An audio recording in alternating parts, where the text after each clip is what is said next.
Salut, bienvenue pour une nouvelle vidéo et pour un update lecture. J'ai rattrapé mon retard au niveau des updates en janvier et je souris parce qu'évidemment en février, comme j'ai prévu de lire un livre par jour, j'ai déjà beaucoup de retard, mais écoutez, c'est pas très grave, je sais pas quand est-ce que je finirai de vous parler de mes lectures de février, sachant qu'à l'heure où je parle, j'ai pas fini de les lire, mais en tout cas, bref, dans cette vidéo je vais vous parler de l'avant-dernier livre que j'ai lu en janvier et des 3 premières lectures que j'ai fait sur février. Ma dernière lecture de janvier, elle est dans ma Winterpale, donc je vous en parlerai dans le bilan de la Winterpale qui sortira dans quelques semaines pour vous.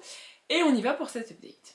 Le premier, c'était pas prévu parce que du coup, comme je vous l'ai déjà dit, j'ai terminé ma palle du Cold Winter très tôt sur janvier et je me suis retrouvée avec du temps pour lire alors que j'avais pas de palle prédéfinie. Et j'ai fini par lire Les enquêtes d'Alfred et Agatha, le tome 3, L'extraordinaire invention du docteur Sorensen de Anna Campoy. J'avais adoré le tome 1, j'avais été un peu déçue par le tome 2 que j'avais trouvé très lent et pas spécialement intéressant, on va pas se mentir.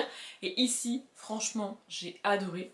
Dans cette saga, on suit Alfred Hitchcock et Agatha Christie qui ont entre 10 et 12 ans et qui vivent à Londres. Il y a quelques libertés historiques, on va dire, qui sont prises par l'autrice ici. Je vais pas commencer à les détailler. Moi, j'aime bien aller chercher, aller me renseigner. Est-ce que c'est possible? Est-ce que oui? Est-ce que non? Il y a quelques petites choses que je vous dis en vlog en général ou que j'ai déjà pu dire quand j'ai parlé des tomes 1 et 2.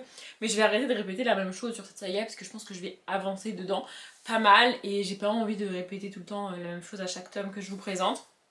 Donc bref, on les suit tous les deux, ils ont 10-12 ans et Agatha a créé une agence de détectives. En gros, l'agence de détectives, c'est elle et son chien. Voilà, qui s'appelle Snooty. Et dans le tome 1, Alfred va se retrouver mêlé à une affaire. Il y a un homme qui est emprisonné, il le voit se faire embarquer par la police et cet homme lui demande de faire appel à Agatha. Du coup, Alfred va chercher Agatha, qu'il ne connaît pas, et il finit par intégrer cette agence de détective et donc les deux enfants enquêtent ensemble. Et en gros, c'est extrêmement bien fait parce que l'autrice, donc Emma Campoy, s'inspire des œuvres d'Agatha Christie et plus de Alfred Hitchcock, j'ai l'impression. Je dis ça parce que moi j'ai lu du Agatha Christie et je vois pas vraiment de référence à ces livres là-dedans. Après j'ai pas tout lu Agatha Christie non plus, mais bref.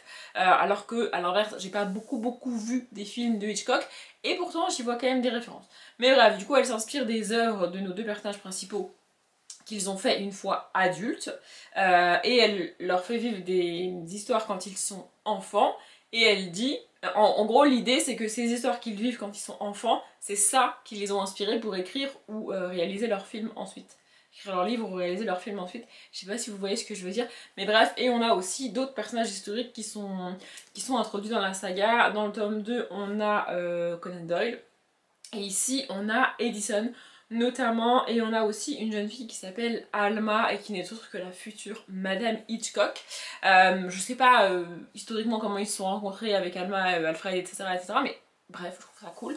Et donc en gros, ici on va parler du cinématographe, l'ancêtre du cinéma. Évidemment, Alfred est passionné par cette invention, il trouve ça absolument fantastique, absolument génial. Il rêve de savoir comment ça fonctionne, comment ça marche, qu'est-ce qu'il faut faire, etc. Il a déjà beaucoup d'infos là-dessus, vraiment il est passionné par tout ça. Et en fait, Agatha a reçu une boîte qui ressemble à un espèce de truc de cinéma, mais on ne sait pas ce que c'est. Et aussi et surtout, les enfants ne doivent pas ouvrir cette boîte normalement.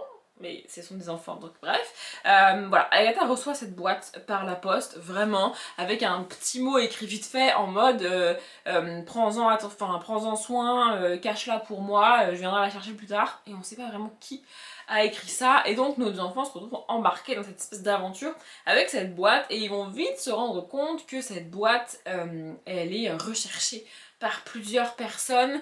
Tout l'enjeu c'est de démêler le vrai du faux, les gentils des méchants, à qui ils doivent raconter quoi. Et parfois, je te rends compte trop tard que t'aurais pas dû dire un truc ou faire un truc. Et franchement j'ai beaucoup aimé ce tome là, il y a pas mal de rebondissements, de retournements de situation.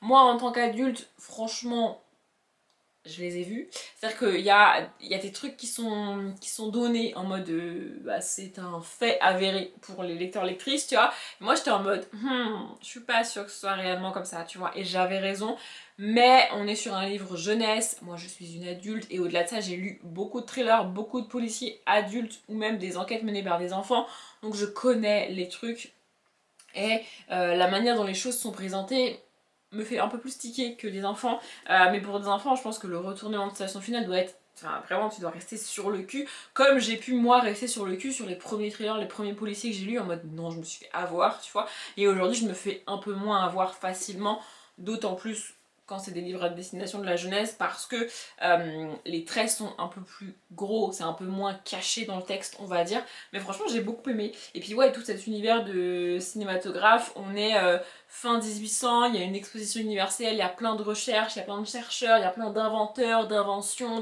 enfin franchement j'ai adoré cette ambiance, cet univers, j'ai trouvé ça vraiment cool.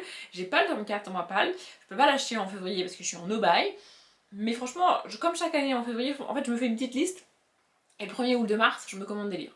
Écoutez, c'est la vie. Et ensuite, j'ai donc attaqué ma palle de février, et le 1er février, j'ai lu Fingus Ballister, le tome 1, Feu follet, Mandragore et Cadavre frais de Ariel Holz. À force d'écrire ce titre, je le connais par cœur. Je l'ai lu en premier parce que franchement il me tentait de ouf. Le 1er février c'était un dimanche et c'est un des livres les plus gros que j'avais à lire parce qu'il fait quand même 187 pages et il n'y a strictement aucune illustration. Alors même si on est sur des caractères, enfin on est sur une police de caractères assez grosse, des marges assez grandes parce que ça reste de la jeunesse. Donc de ma part c'était un des plus gros que j'avais et j'avais trop envie de le lire, donc bref je l'ai commencé et j'ai bien aimé, j'ai trouvé ça chouette. Mais je m'attendais à plus, je m'attendais à mieux en fait. En gros ici on suit Fingus Mallister, il est un petit peu l'héritier d'une famille de sorciers, mais de sorciers maléfiques. Qui ont régné sur une ville, et puis en gros un jour la ville, c'est l'espèce de petite ville, village, c'est un peu révolté contre cette famille, donc les Mallister, ils ont déboulé au château, ils ont brûlé le château, tout le monde est mort, sauf Fingus Mallister qui est donc orphelin, il vit tout seul dans une espèce de petite... En gros, il est sur les terres de sa famille à côté du château qu'a brûlé, mais c'était une espèce de petite maison des domestiques ou un délire du genre, et du coup, elle a pas brûlé elle, donc il vit là-dedans tout seul, et il rêve de devenir aussi maléfique que son grand-père. Dans quelques jours, au village vont arriver plusieurs juges d'un concours. En gros, c'est un espèce de concours de magie. Fingus veut évidemment y participer et il a trouvé au fin fond des ruines du château un espèce de vieux grimoire et il a trouvé une potion pour réveiller les morts. Le titre l'indique, et il décide de faire cette potion pour le jour du concours, présenter un cadavre frais, lui donner la potion et le ramener à la vie. Voilà, il est question de nécromancie ici. Et voilà, on suit cette aventure là. Il y a aussi sa meilleure amie qui est une sorcière mais qui ne veut pas utiliser de magie. Sa pire ennemie qui est une peste pas croyable. Et voilà, franchement on suit ça. J'ai bien aimé mais en fait c'était un tout petit peu trop lent pour moi. Je sais pas comment expliquer mais ça aurait pu être un peu plus rapide dans l'exécution et on aurait gagné en efficacité, je trouve. Après j'ai beaucoup aimé suivre Fingus, c'est pas un personnage qu'on a l'habitude de voir en jeunesse, c'est presque un anti-héros et en jeunesse on a souvent tendance à suivre vraiment le héros de l'histoire qui est absolument parfait, qui prend les bonnes décisions, qui est gentil, etc., etc. et qui est pas du tout un futur mage noir parce que c'est le cas de Fingus, tu vois, il est héritier d'une famille de sorciers noirs, maléfiques, et il veut faire ça, il a pas... C'est pas le héros qui veut faire l'inverse de ce que sa famille a fait, réparer tous les dégâts causés par sa famille dans le... Non, pas du tout, pas du tout, pas du tout. Et franchement c'est rare qu'on ait ça en jeunesse, mais je sais pas pourquoi ça l'a pas vraiment fait avec moi. Je me suis pas vraiment attachée à Fingus. Voilà, il y a un tome 2 qui est sorti en français, j'avais vérifié avant de lire le tome 1, et après je me suis rendu compte que Ariel Holz est français. Donc en fait ces livres sortent d'abord en français. Je savais pas. Je pensais qu'il était anglophone. Mais je comprends mieux parce qu'en fait, il y a des jeux de mots qui sont faits en français dans le texte, évidemment. Et c'est le genre de phrase où quand je les lis, je me dis ah, comment c'était écrit en anglais, tu vois. Parce que c'est des jeux de mots avec parfois des expressions françaises, genre sans queue ni tête, par exemple. Vous voyez, il y a un jeu de mots fait avec sans queue ni tête et je suis en mode mais comment c'était écrit en anglais, tu vois. Et en fait, c'est français donc...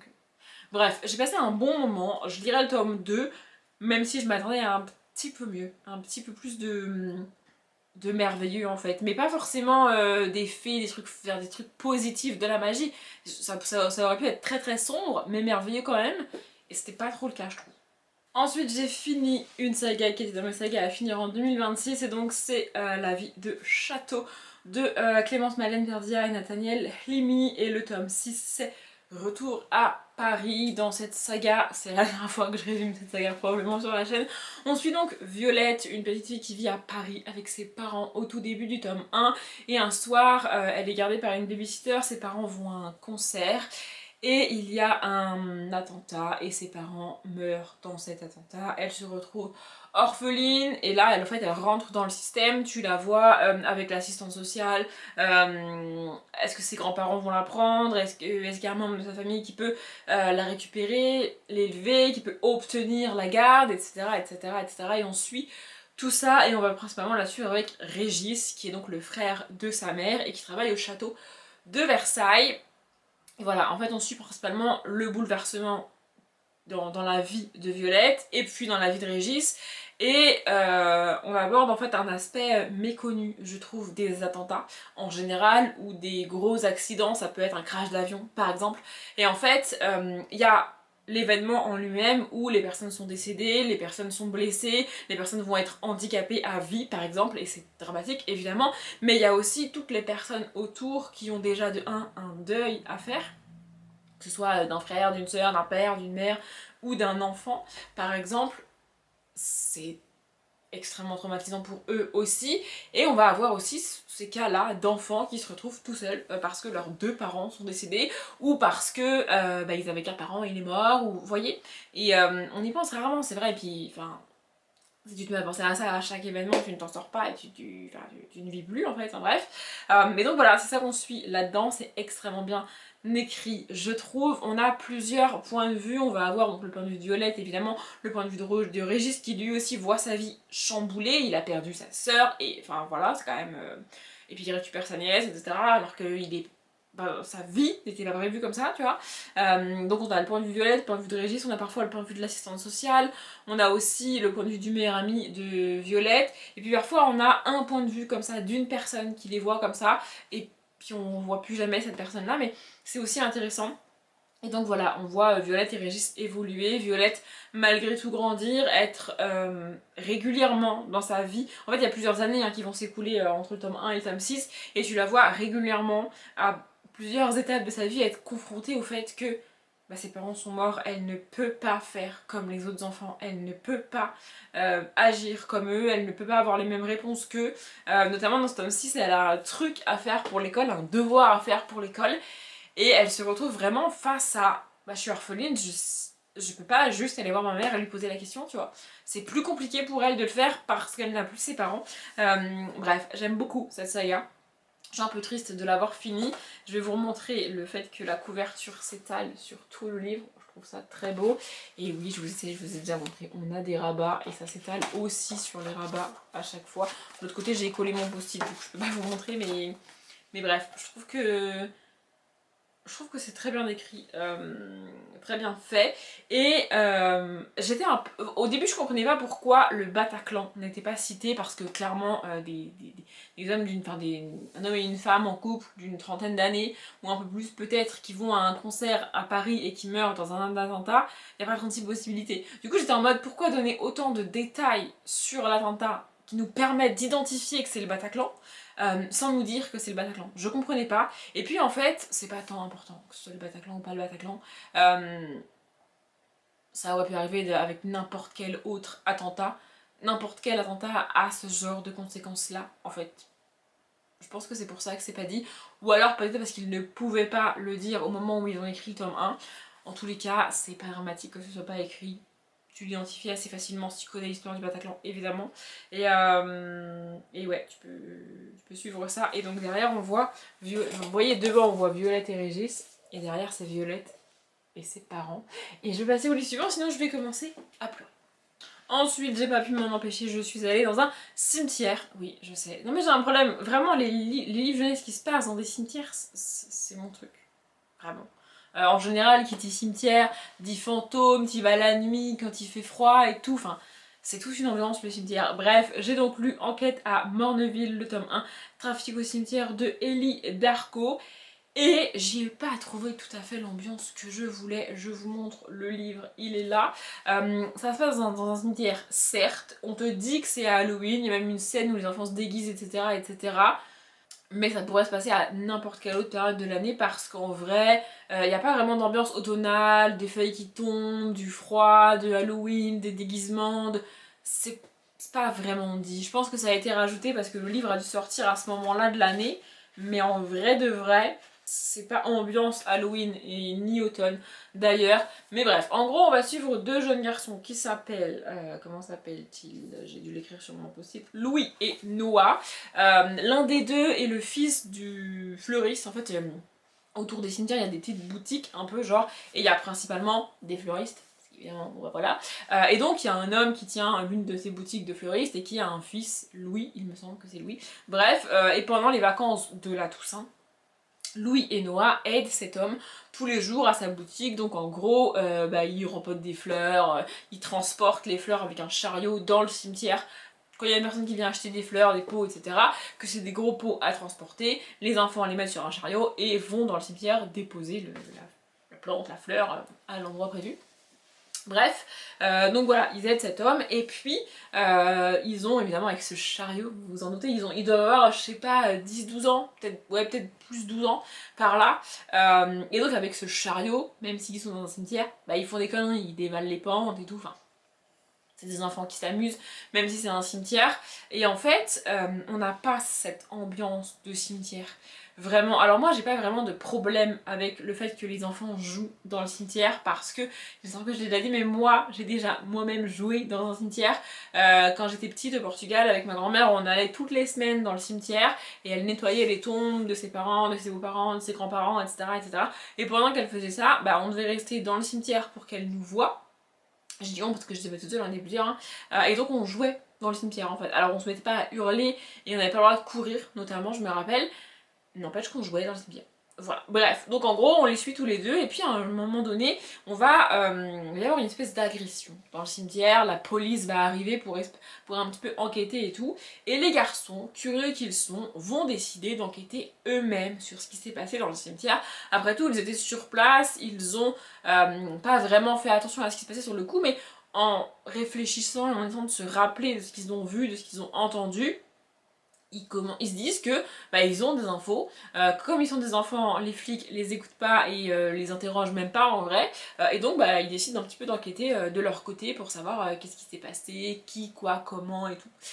Et évidemment on les suit dans cette enquête là qui n'a pas vraiment lieu dans le cimetière en lui-même, ça se passe un petit peu autour, il est vrai, mais voilà, et en fait, il y a plein de choses en automne qui se passent et qui auraient pu être détaillées ici. Enfin, je veux dire, quand ils se mettent à enquêter qu'il est 16h, en automne il fait quasiment nuit, il fait froid, peut-être même qu'il pleut, et c'est pas détaillé, c'est pas donné ce genre de détails. En fait, tout ce qui va être ambiance n'est pas donné, donc ça te met pas dans l'automne, dans le mode Halloween, les vacances de la Toussaint, t'es pas vraiment dans cette ambiance-là parce que toutes ces choses-là ne sont pas données. Ça pourrait se passer en plein mois d'août ou en plein mois de janvier, que ça changerait pas grand chose.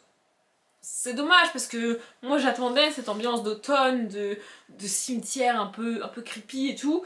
Même en jeunesse tu peux faire des trucs un peu creepy et là c'est pas le cas. Pour vous donner un ordre d'idée, Fergus Mallister est plus creepy que ça, alors que Fergus Mallister il n'y a pas de cimetière quoi. Mais je l'ai quand même lu, je pense que je vais essayer de me procurer la suite si elle est sortie. J'ai essayé de chercher la date de sortie tout à l'heure mais je n'ai pas trouvé. Achevé d'imprimer en janvier 2020. Ah bah non, ça a pas dû sortir à Halloween alors. Bon, bref, je comprends pas. Écoutez, c'est pas très grave, mais vu la date, on devrait avoir déjà la suite. Si suite il y a bien, mais normalement oui. Je la lirai si je la trouve. J'en ai fini avec cette update lecture. Je vous ai dit tout ce que je voulais vous dire sur ces 4 livres. Je vais m'arrêter là.